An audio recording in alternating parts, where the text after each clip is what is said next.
Linda Natividad is a professor of social work and chair at the University of Guam.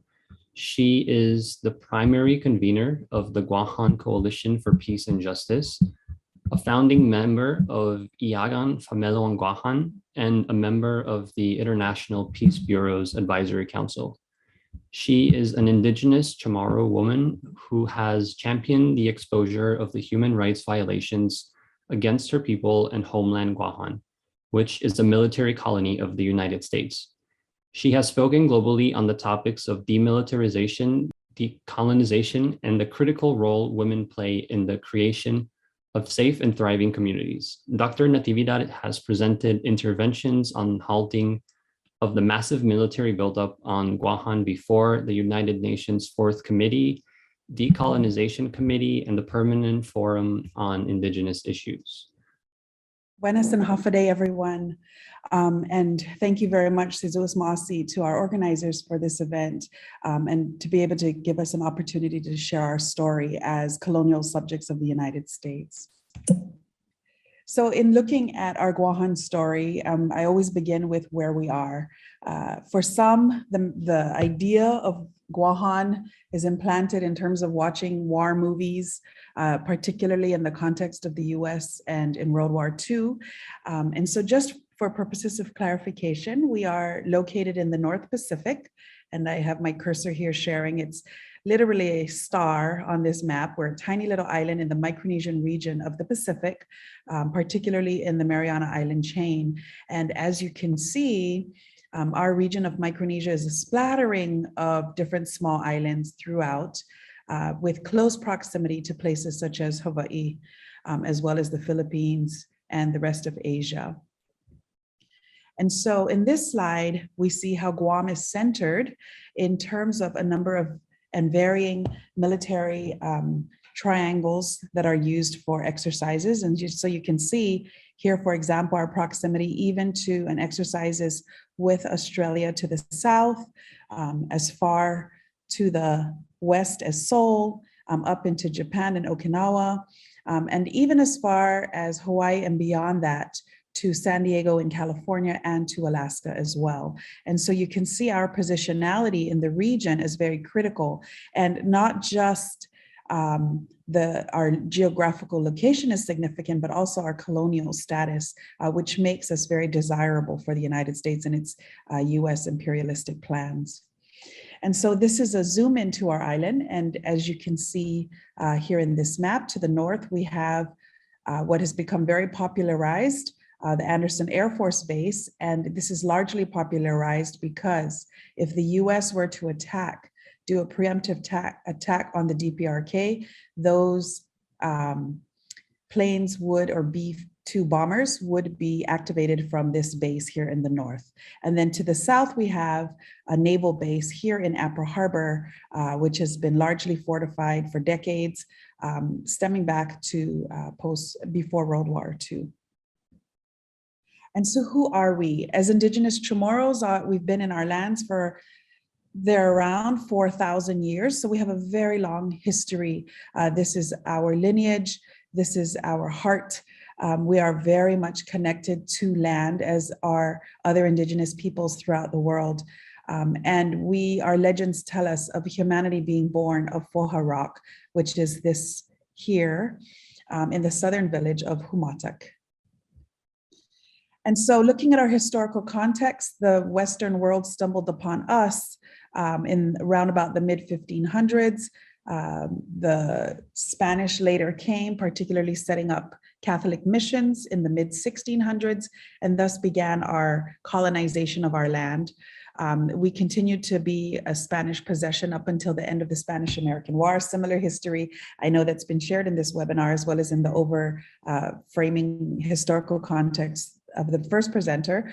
And we continued to be this US possession up until a brief period in World War II between 41 and 44, when the Japan Imperial Army invaded us. And then in 44, the US came back to reoccupy our island. And we've had little incremental steps in terms of the addressing our political status issues. And the most recent being in 1950 is the passage of the Organic Act of our island that created our local government of Guam. Chamorros continue to be one of the longest colonized peoples in the entire globe. We are on the United Nations list of non-self-governing territories, have been on that list since its inception, and continue to be on it, of which there are only 17 remnants of us in the world. And so as colonial subjects, our second-class citizenship renders a number of inequalities. We are US passport holders, not by choice. However, we do not have a vote for the US president, even though we receive a ballot for the vote. It is a straw poll and it has no power or significance. We elect a congressional representative or delegate to the US Congress. However, that person has what is called no true vote. So they are able to symbolically participate in votes. However, when their vote is the determining factor of or is a tiebreaker, then their vote becomes null and void, which essentially is representative of the illusion and creates the illusion of inclusion and power and representation when in fact there isn't. In addition, we receive limited federal funding.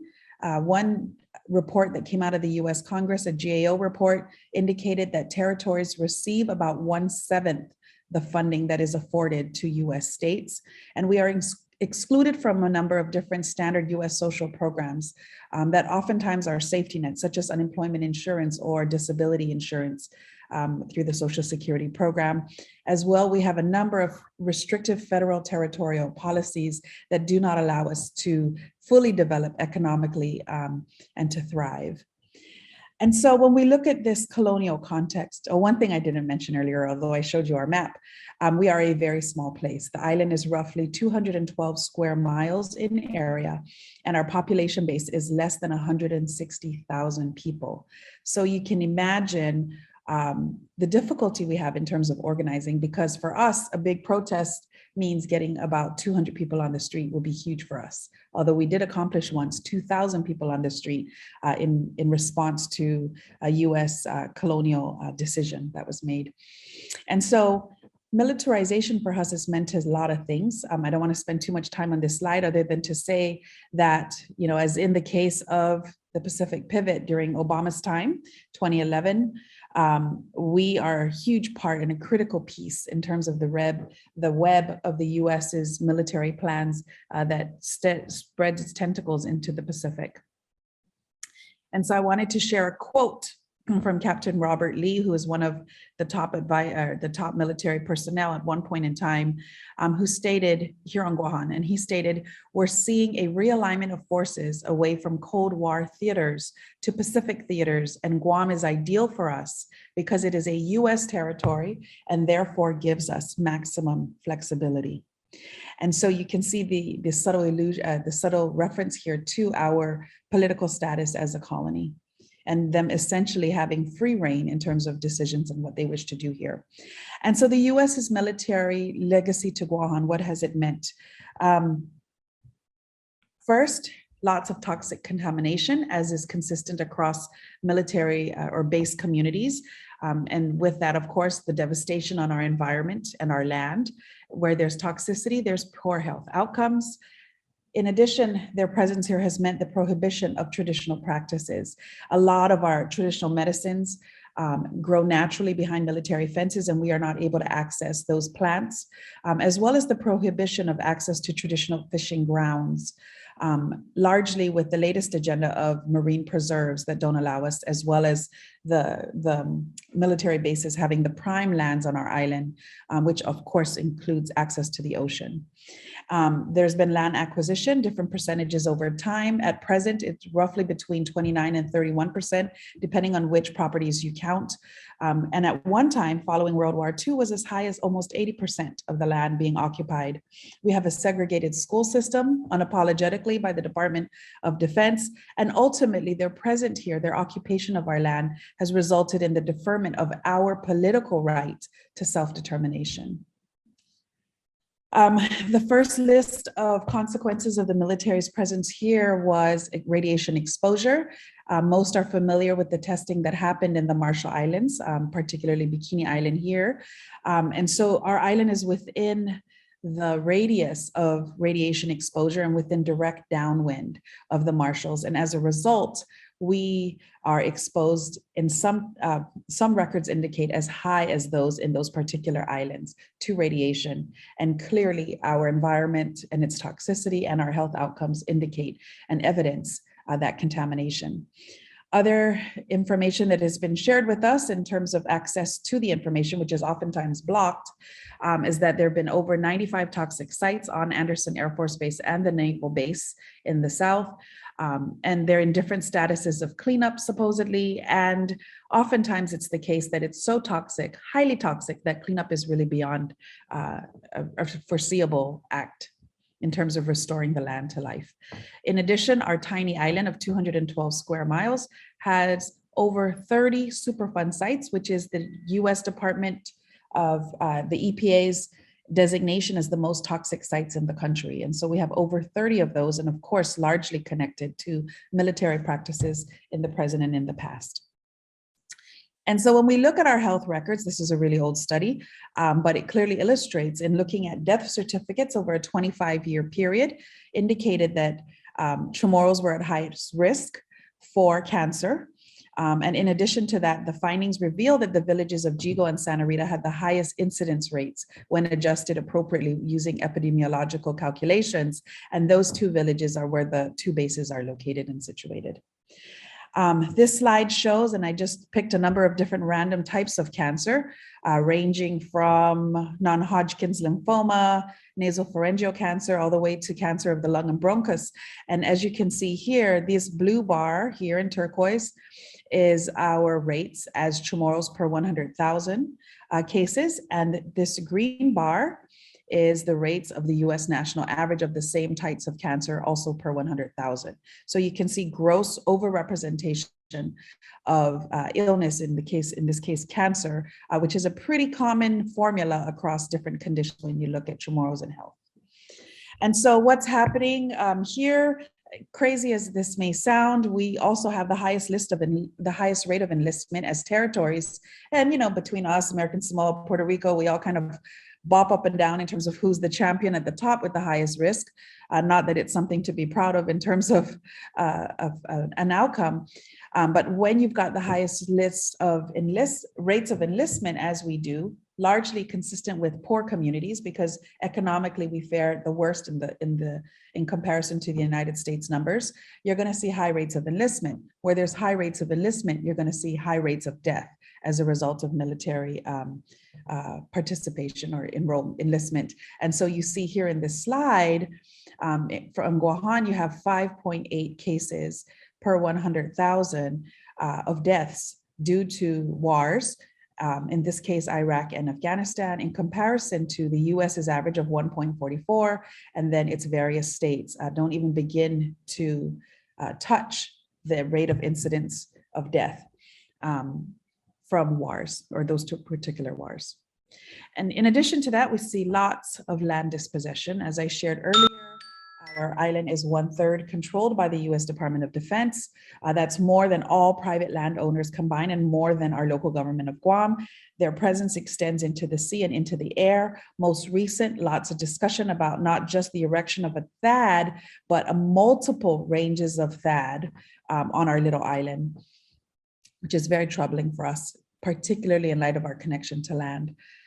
Some policies that they've instituted over time have included the prohibition of our use of our native language. And in response to all of this, and you know, our speaker from Okinawa shared and illustrated very much their resistance. And so we work very closely with activists in Okinawa, working together in solidarity in outcry, because in 2006 was the announcement of the relocation of US troops from Okinawa to Guahan. The number that was given at the time was 8,000. Marines. And so you saw what we ended up doing through the NEPA process was resisting that as best we could. There was over 10,000 public comments that were submitted in that NEPA process in resistance and in opposition. And so as we've moved forward over time, that construction continues to move forward against our wishes. And you see a number of different things happening, one of which is the desecration of sacred sites in the construction of the bases, as well as the violation of agreements that we've had with the US military in terms of respecting our cultural properties. You see this here picture is of the Hadzun Lagu tree, which was the sole mature tree of an indigenous tree. And so our governor called for a pause on the military construction while we address the needs of and protection of this tree. And that was denied by the US Department of Defense on island. And so we continue to resist. And our largest or single most active organization at the moment is called Protege and Save Retidian. And so we've done a number of different actions in this regard. I've listed here the Facebook page, which lists petitions and other things that you can subscribe to in support of our movement. And so in closing, I just wanted to talk or to mention the very important role of international solidarity as we move forward. We on Guahan were really behind the power curve when we first heard of this announcement in 2009. And lovingly, activists from Okinawa, Japan, and throughout the world, really, particularly through the International Network of Women Against Militarism, have reached out and are working together. And the other threat that we're seeing, as is indicated down here with the Red Hill Solidarity, is the assault on our water and our access to clean water, not just from military contamination, but also from construction over our island's only aquifer. And so in closing, I just wanted to say, Sidzu'us Ma'asi, thank you very much for your time. And that when we look at communities such as our own that bump up against military bases that really are infiltrated by militarism that we reject, what's at stake for us truly is our very survival. Sidzu'us Ma'asi, and thank you very much.